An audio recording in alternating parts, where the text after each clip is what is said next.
It has taken me a while to collect my thoughts and be able to recall all of this. By now, at least 8 weeks have passed since I last sat down to write in this journal. I only kept keeping this because my therapist, a cute 30-something redhead, insisted I do so. My memory has been slipping away piece by piece. Parts of weeks are gone. Plans I've made suddenly lose their spot at the forefront of my mind.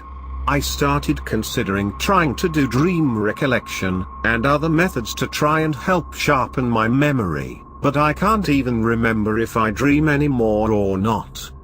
Had it been summer already? Where had the days gone? I was still experiencing PTSD from the following event that I accounted for in my journal. Here is what I wrote. It was the very end of spring.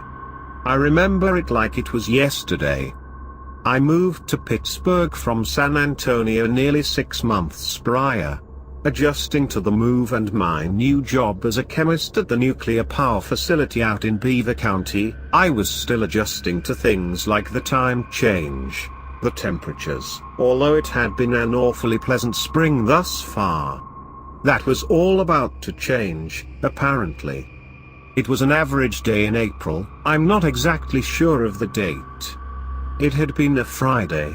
I walked out of the security gates, collected my personal belongings that weren't allowed past security, and said my goodbyes to my co-workers. The sun was not even set yet, a nice change from the cold, dark winters of the region. However, even today as I strode along the exposed parking lot, something felt off. It felt like two beady, yellow eyes were watching me. It was strange for me to suffer from paranoia, but I guess after bouts of insomnia due to a move, I had been worse for wear than usual. As a chemist, my job really wasn't taxing or nerve-wracking. The added bonus of working on nuclear power was more of an excitement than deterrent to me, as these facilities were incredibly safe by now. To top it off, Pittsburgh was in a well-shielded region safe from the Midwest plains wrought with tornadoes. As well, the nearest fault line was the New Madrid, and it had been relatively inactive in recent times. So outside of human error, I really did not have much to worry about, and let's face it, humans didn't really even run these plants anymore. They were entirely digital. I unlocked my Ford F-150. I had recently picked it up to contend with the rugged terrain I'd constantly face while hiking in the summer months. As I unlocked it and prepared to open the handle, I thought I heard footsteps somewhere, a few cars behind me shuffling quickly. This, on top of the feeling I was being watched, made me finally turn around to confront whoever was trying to prank me. "All right," I half shouted. "I hear ya back there. Who is that? Frank? Monty? Oliver?" Frank was a systems specialist. He was your typical blue-collared, football and beer-loving 54-year-old. Monty was a Frenchman here to do work as an exchange program with Electricité de France. Oliver was a quiet, 20-something software engineer, and despite his shy, introverted nature, once you got to know him, you uncovered a remarkable sense of humor and dry sarcasm. A very bright kid. I had been in my field for over 20 years, working on projects ranging from cancer drug trials to less legal chemical concoctions. I laid my first LSD tabs at 19 years old in the dark room of the photography lab at the University of Texas. It was a wild ride, those days, but I had since settled down and had made myself more than I could have hoped for insofar as my career and life. Things had been great. "Come on guys. This isn't funny," I snapped back from my thoughts on my co-workers and just realized that nobody had answered me. Strange, I thought. Surely this was some kind of joke. Maybe I had been awake too long, my brain wasn't making the connection that a pile of leaves could have blown across the parking lot. And here I am, standing here, looking like a crazy person, shouting at someone that wasn't there. I chuckled to myself, and turned to my truck, climbing in it, but still not able to shake the sense that someone or something was watching me. I turned the keys to the ignition and the roar of the engine helped drown out the nervous silence that surrounded the nearly empty parking lot. I took off, not wanting to look back in fear that I might actually see my phantom pursuer.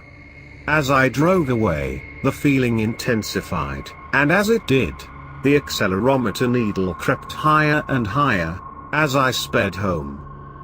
The lock to my front door turned and the door swung open as I walked into the entryway and let out a long sigh of relief.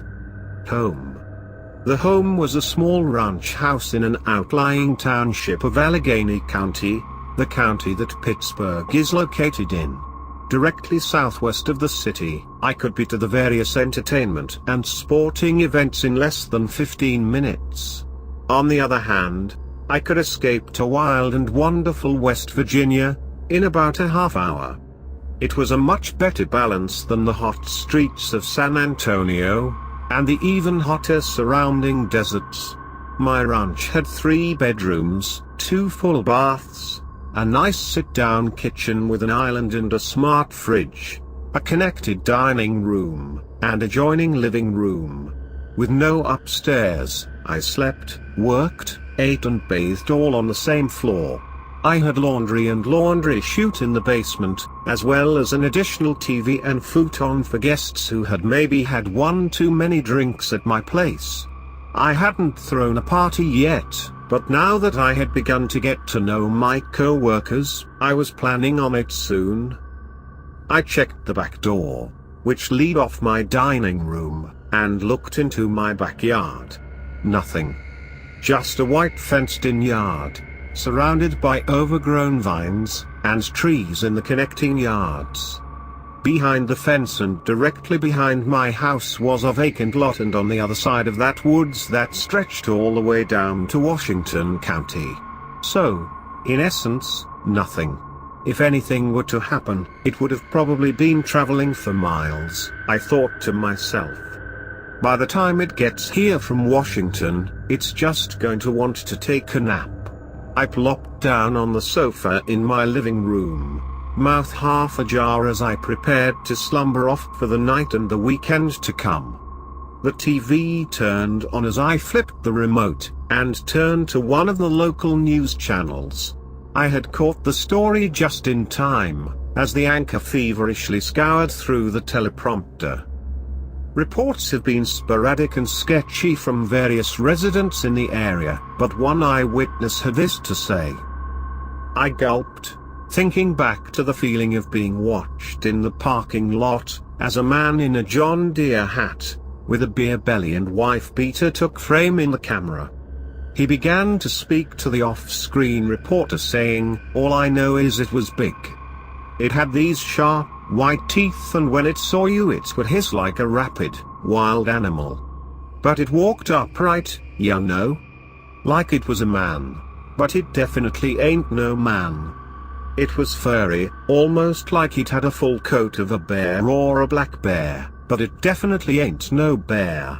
I got my shotgun from the porch, but when I came back yonder, the thing is done up and had split." The reporter interjected, "Did you hear it growl or snort or anything?" "Yes, I suppose I did. It was hissing, but it ain't like no hiss I ain't never hear, ya know.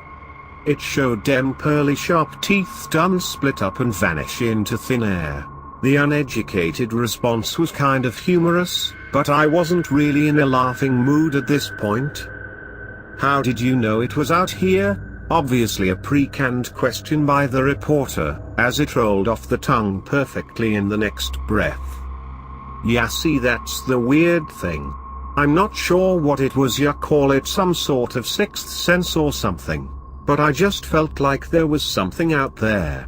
I told my wife, hey wait, there's something out down yonder in the yard. My heart drops and I changed the channel immediately. Shivers ran up and down my spine, as I knew, just knew, that I had been an experiencer of whatever this was. I debated calling into the news story and sharing my experience, but didn't want to even bother. This had been the stuff they wrote about in those kooky UFO books or the weird Bigfoot books. Someone had just felt it. And if that didn't discredit me, I don't know what would. I'd be 58, trying to sell a copy of a book of the day I got spooked, desperately giving cryptozoological talks at conferences of weirdos and crazy people alike. I dropped that real quick and decided it was time for a movie. I flipped through the Netflix selections, still unimpressed at the streaming service. Nothing new, nothing good. Just the same old TV show selections, mostly from the 80s and 90s, and C-grade movies. Snap. I jumped up from my sofa, immediately clutching my Galaxy S5, and activating the flashlight switch. It was about 8 p.m. when the twig snapped out my dining room window, which I had opened to let the cool breeze in. A sense of dread and fear overwashed me. I should have called the damn news station and had them send a crew out. I could have got them on camera. I could have been the hero who killed whatever this thing was. Footsteps. One heavy, one softer, one heavy, one softer. They stop. I slowly crept towards the window, keeping low, almost like you do in one of those Call of Duty video games, so as not to make any noise in my house and tip off my position. This was it, I thought to myself. I was going to do something heroic finally. I was going to be a part of something extraordinary. The footsteps started again, this time receding back towards the fence, but again they stopped only after a few steps. I heard this hiss, the man had described earlier, as I slowly crept up to the window. There was a switch to the spotlight to my backyard, just between the door to the patio and my window. I quickly lunged for it, not wasting a second, and light flooded the backyard. I gasped in horror as my face squared with the window. Staring straight at me were two sickly, yellow eyes with black pupils, and no iris I could see. The thing was walking upright, but it was covered in a silky, brown fur. It was looking straight at me. Obviously, the light was flooding it so it couldn't see too well onto my patio. I doubt it saw me. I doubt it saw me at all. It quickly hopped over the fence, and I heard the footsteps, both now heavy, patting into the darkness. I sat by my window for the remainder of the night, with the light on. I had nothing but a kitchen knife and baseball bat at my disposal, but it never came back. The sun rose, and I ventured outside to investigate the footprints. Nothing. There was nothing even out here. I walked back inside and turned on the news to get an update. Nothing. No follow-up. I checked the websites. No reports, not even a recap. Wait for what? Had this actually happened? Was this real? When was the last time I slept? I couldn't even recall anymore. I swear, there had been something out there. That's where I ended it. Now it's been a long time since this happened, but since then, I swear every night, I hear something walking around my backyard. But every time I go to look, there is nothing there. It's been happening more frequently, almost as if it's getting ready for something. I'm still suffering from insomnia, and I can't help but get the feeling now that we're approaching an important event. An important event in my life that is going to define who I am for the remainder of it. I just wish I knew what it was.